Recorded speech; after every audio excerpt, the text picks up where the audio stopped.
Good afternoon, everybody. It is the 20th of March 2013. Hail and merry meet all of you.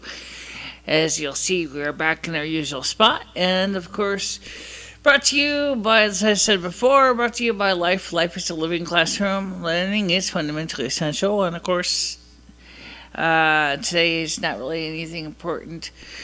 It's just another day of the week, basically.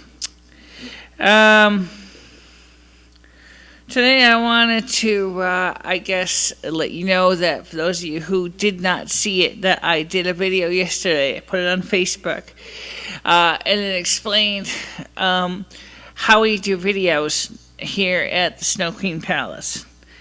And in the second part of the video, I tried to show how we edit the videos down, and of course it came out kind of lousy. And first of all, I wanted to apologize for you Facebookers who watched that and kind of thought it looked kind of poor quality. The beginning had promise, but the second part kind of, in the post-production stage, was kind of raw. Not that great at all, really. I guess it could have been worse, but it wasn't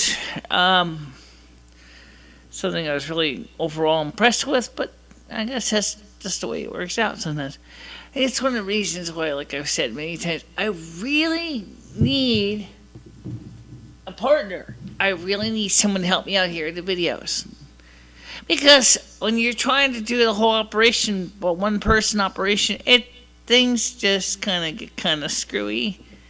And it's not really perfect and things like that. Right now, of course, I guess that's just kind of the way things are. I also been doing some research into a couple different topics as well regarding, we were talking some time ago about cell phones and iPhone upgrades. And I wanted to just explain to you, I did some more thinking about that situation. If it would make sense for me to go get an iPhone 4S on another 2-year contract with AT&T or not. Personally, it's still not really clear if it would be a win-win or if it would not be a win-win. Okay, because you see, the problem is that iPhone 3GS has worked pretty well for me for a long time, so I'm not really particularly driven to upgrade beyond the 3GS.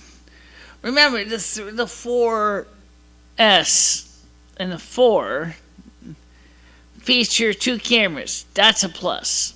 That is, I could do the videos, especially for video logging or vlogging. I could use the camera for facial expressions. The first shot would be able to show you my face.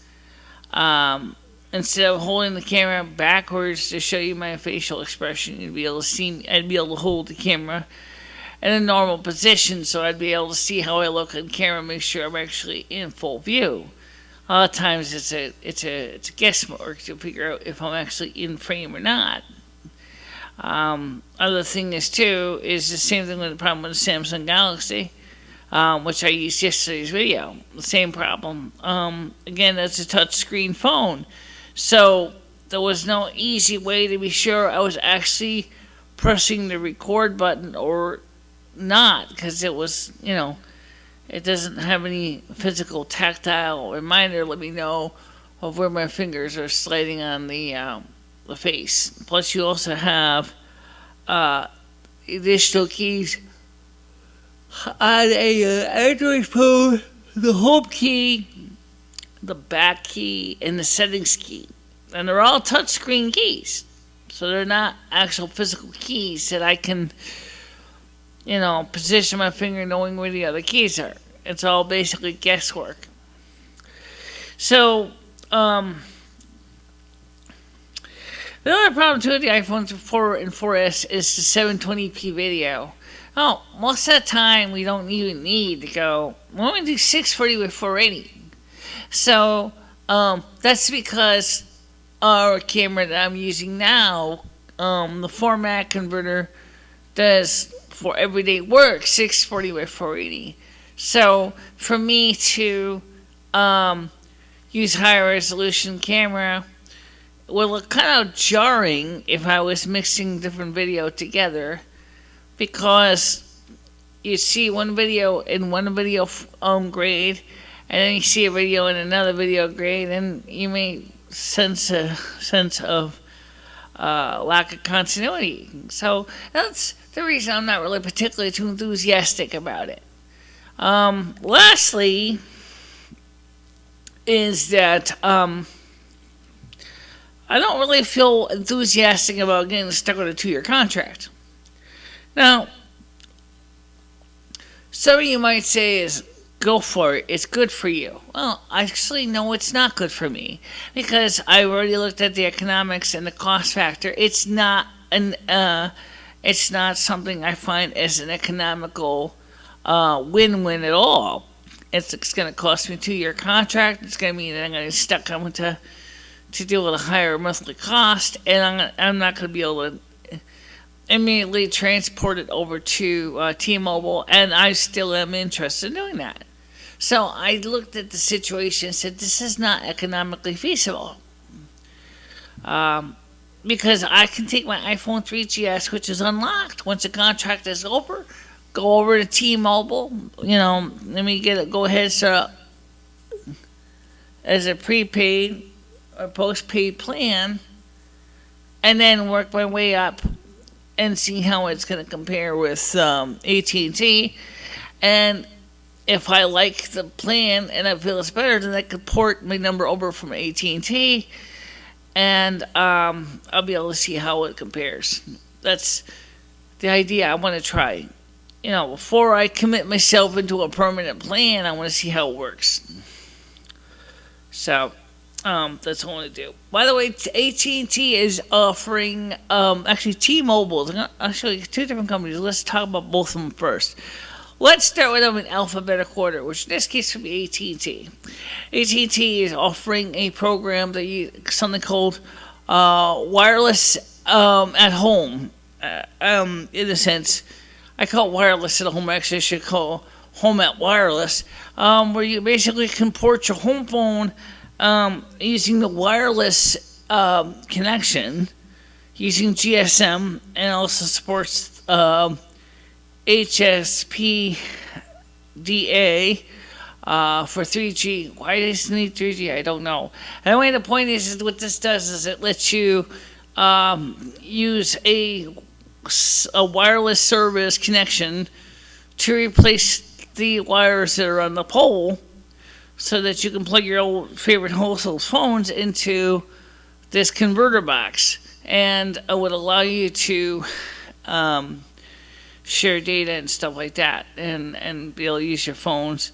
But that's kind of it's not really cost effective for some people, as I have 3 phone lines, which means not only would I need to have 3 boxes with 3 SIM chips, I would have to have 3 prepaid or postpaid calling plans for all 3 lines, and also it's not guaranteed it's going to work with a fax machine. So that means that it may not be a viable choice.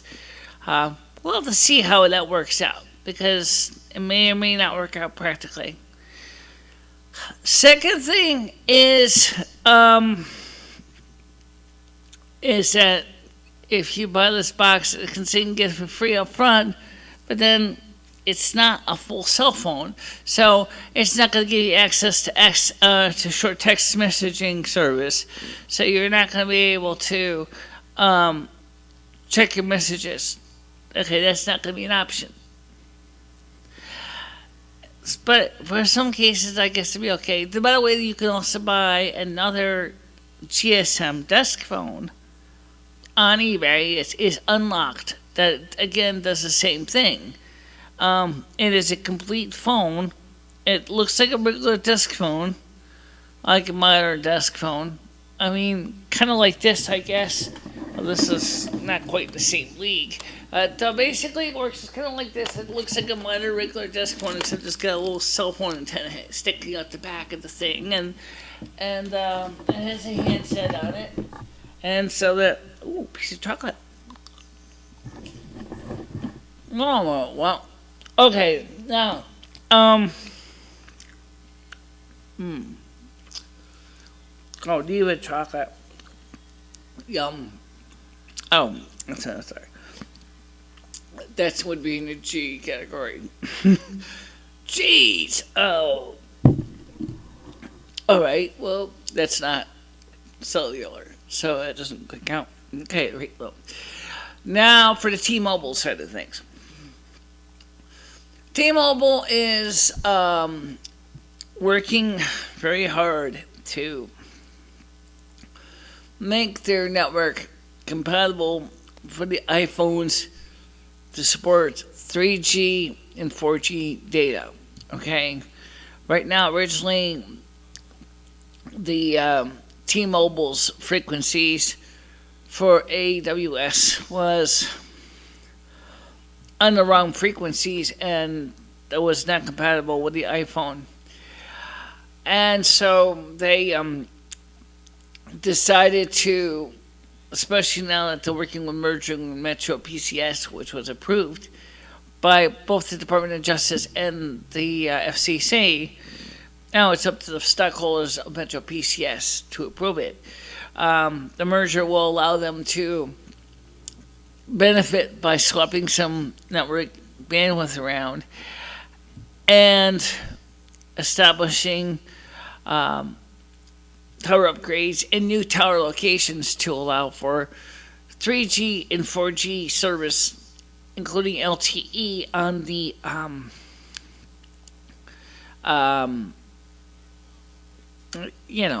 the regular frequencies in the United States, which is 1900.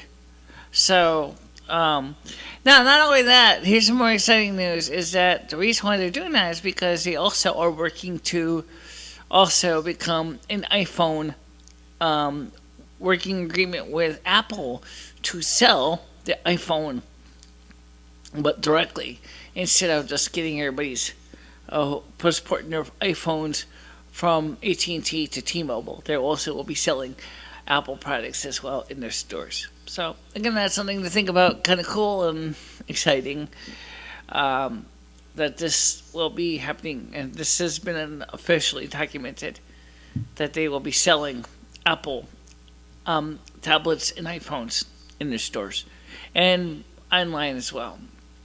Now, which models that's going to be is probably not really clear to me. I don't think it's going to be the 4S.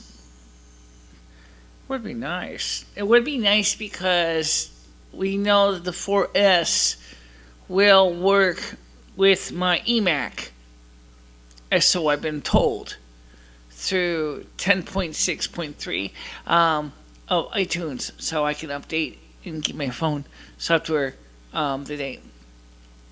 Of course, if they do sell the 4S, it will also probably be set up for 6.1.2, which I have a love-hate relationship with the 6.1.2. So let me explain to you what the problems are. Let's just say to T-Mobile, if the prices are reasonable, I might go ahead and get a new iPhone so you guys can go get a contract, which they're not going to be having contracts. Instead, it's going to be more like when you buy something on the payments. Okay, you have a purchase agreement, but it's not a contract. They call it a contract, but it's not really a contract, if that makes any sense. Lastly, okay, now what is about 6.1.2 that gets my dander up is this. They keep trying to bundle things in with the operating system that really should not be bundled with anything by default. Okay, for example, First, we originally had it with Google, YouTube, and Google Maps, okay? And I never had a problem with that, okay? What the problem was is Apple and Google, after all, Google raised Android, so you can see how that happened. That kind of agreement kind of didn't work out for them in the end. So they separated and went their own ways. Apple created Apple Maps, which turned out to be not such a productive product at all. I don't know if they put it back, Google Maps back in or not, but I'm not really interested to find out. Now, the second thing is, so now they decided that they're going to integrate iOS with Facebook. Excuse me, but there's a couple things that I don't like about that. Number one is, what may be great for integration today may not work out very well tomorrow.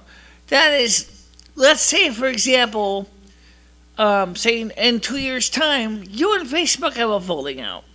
And all of a sudden now you have all the software is integrated in with your iPhone, and you can't even use your Facebook, or maybe Facebook goes changes the API and everything doesn't work anymore. It just doesn't make any sense to me to do that. It's just like, excuse me, I just think it's just the stupidest, dumbest idea I've ever heard in my life, that you're trying to integrate something like that into an operating system. An operating system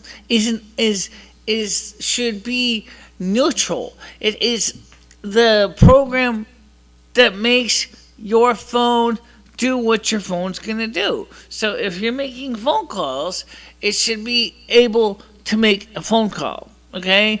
It should maintain the services like memory management and stuff like that. But trying to bundle it with particular social networking software is stupid. It just doesn't make any sense. Because that software is going to be stuck in your phone's operating system layer forever. Look what happened when you originally created Apple Maps and it didn't work out for you. And now you're going to work with Facebook? And you want me to go through and take on another thing that is going to cram all extra crap into my phone's little tiny transient program area? You freaking kidding me? I'm not interested in that. Okay, if you're gonna take out Google Maps, fine. You're gonna take out YouTube, fine. Then don't put Facebook in its place, because that's stupid. You want to have your Apple Maps?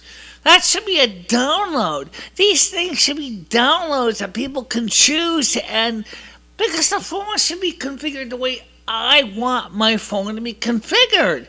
Not because you think I need Facebook, or I need Twitter, or I need MySpace, or I need Google+, or I need Orkut, or I need whatever.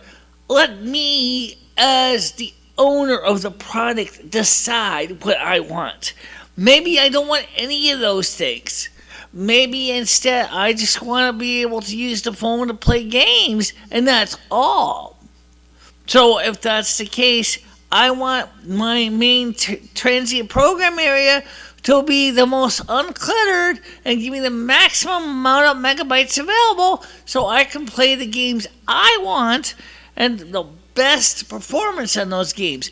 That's what I want to be able to do. I don't want to have to worry about you trying to tell me that you're going to add in all this extra stuff. Now, obviously, applications for products in the phone is going to have, in other words, you control the phone, okay? You control the hardware, you control the software.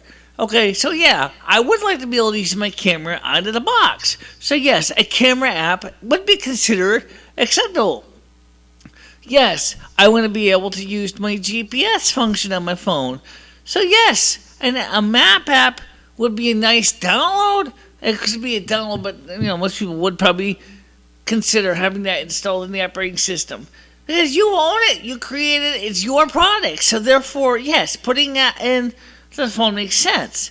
But trying to work with a third party and trying to put third party social apps in is just bad design. Because if you think about everything that's happened in the world in the last few years, is the social networking scene is always in flux. There's never, as I just said, Facebook might be popular right now, but say in about 2 years' time, it might be, it has been. People do not remember that MySpace was at one time, for example, I made your cat's pajamas. Everybody loved MySpace at one time because you could customize it and change it and lay it out the way you liked it. Well, what happened? Facebook came along. All of a sudden, now MySpace is like, what is that called? MySpace? Why is it called MySpace? See what I'm saying? In other words, nobody remembers what MySpace was. So the whole point is, Apple, is make sure that when you make a product, that you don't try to bundle in things that could be very passé very quickly. That is the one thing I must point out. Now, as far as me wanting to go ahead and upgrade to 6.1.2, just to find out that, what does it really got in there for features? Honestly, what does it really have for features in it that I really want? Nothing. You have nothing at all I want in my phone. I do not want Facebook integration. I do not want Twitter integration. I do not want any kind of third-party integration in my phone because I rather have my phone be basically the simple operating system and the hardware, and then I will add the applications I would like to add to that product. Not having someone trying to bundle in stuff that may not make me very happy. What if you don't like Facebook? For example, or what if because,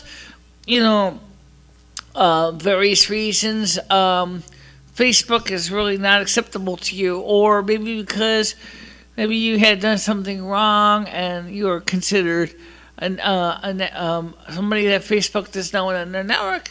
You're stuck with software that you can't use, and that's just bad timing.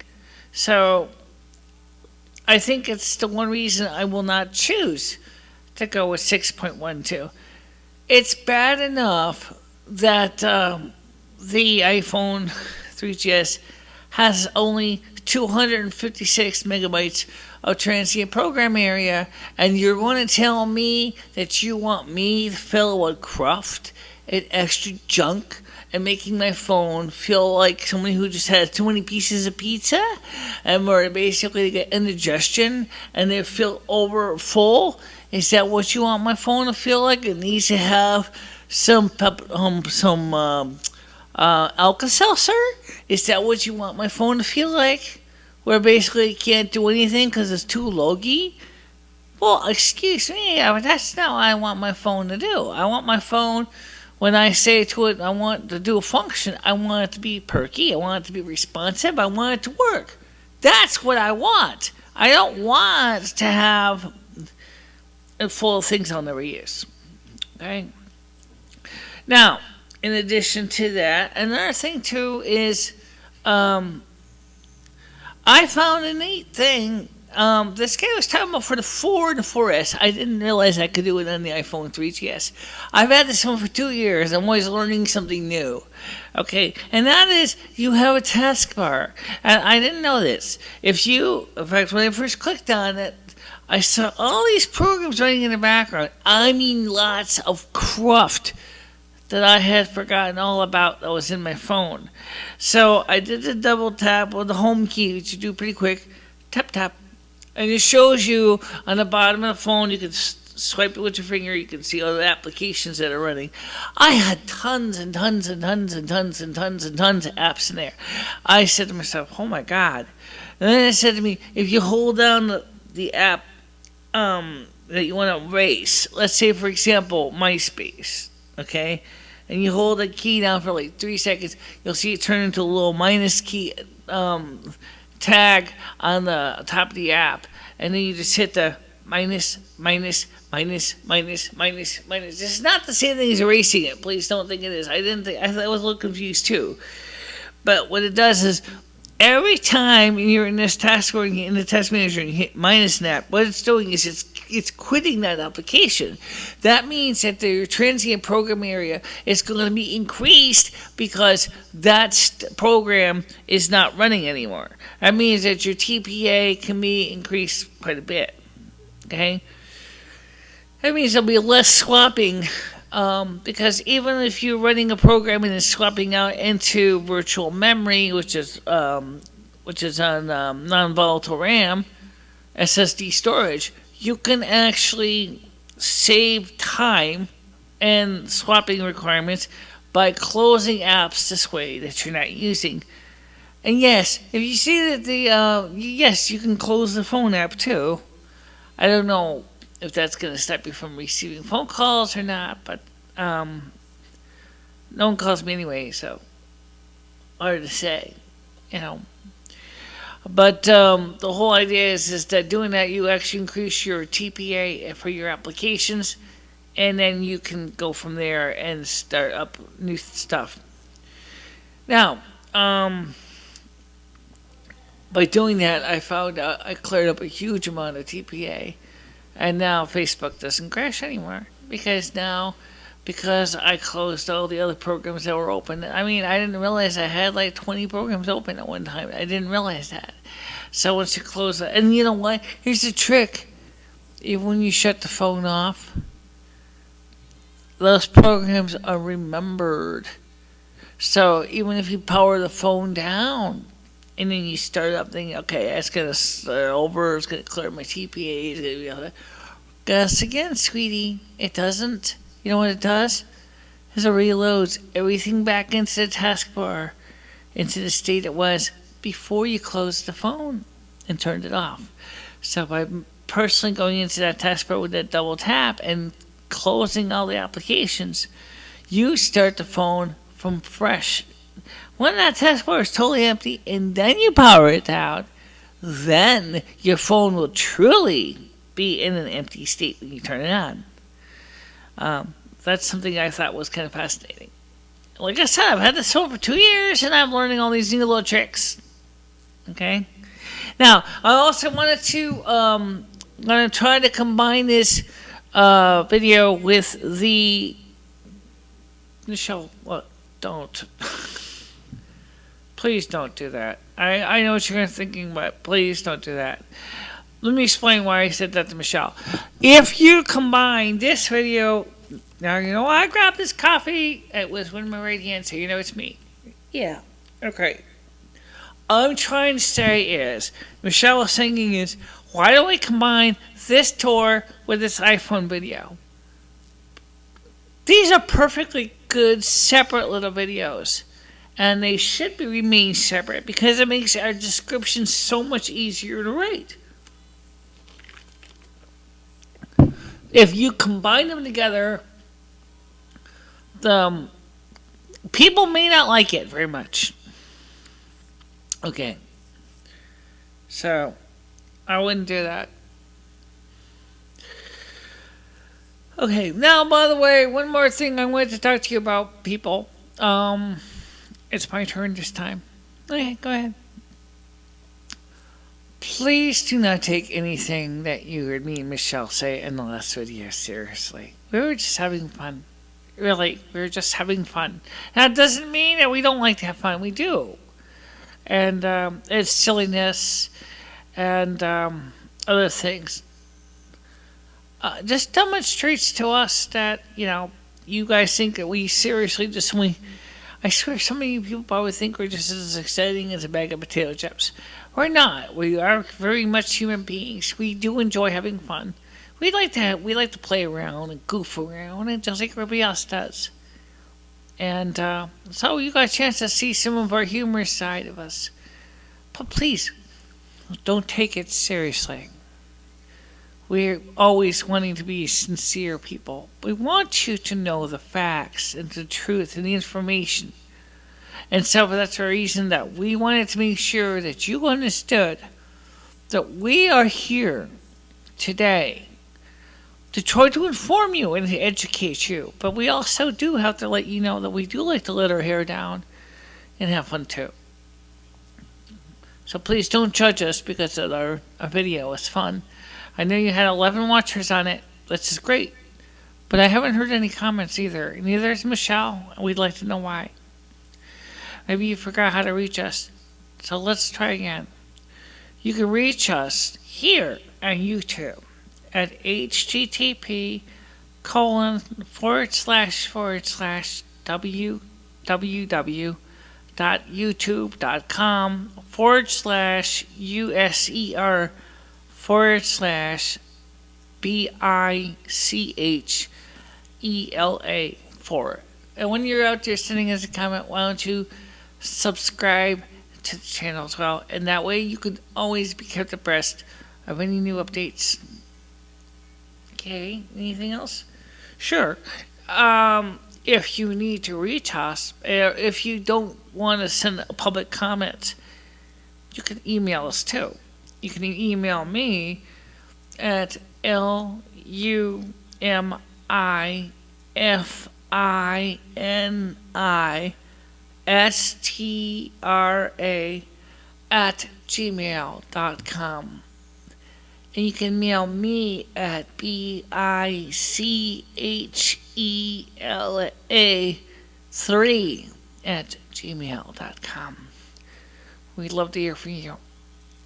And of course, we want you to also be informed. And that was like Lemmy said, that's what we're trying these videos for.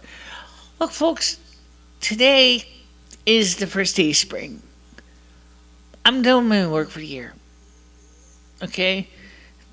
Anything that happens otherwise at this point is not my responsibility. Okay? It's not my work. Okay, at this point. So if the spring steward decides that they're going to if he's going to double pile snow on you, that's their job, not mine. Right? And so during these non-winter work seasons, Michelle will be doing a lot of educational videos to inform you and to enlighten you. Yeah. So,